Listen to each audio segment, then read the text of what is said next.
Сәлем, мен бәрін білгім келеді. Неге? Қалай? Неге аспан көк? Күн сәулесі ауамен ойнағанда мен көк болып көрінемін. Жаңбыр қалай жауады? Су бу жиналады, ауырлайды да тамшы болып жерге түседі. Алма неге жерге құлайды? Мен бәрін өзіме тартамын. Бұл тартылыс күші. Құстар неге ұшады?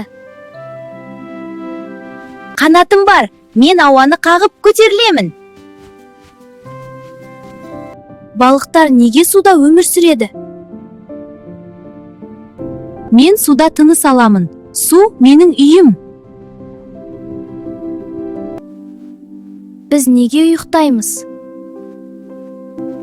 Ұйқы күш береді, сен тез өсесің. Күн неге ыстық? Мен жарық пен жылу беремін. Қар неге ақ? Мен мұздан тұрамын, сондықтан аппақпын. Балақай, көп сұрақ қой, көп білетін боласың, ақылды бала боласың.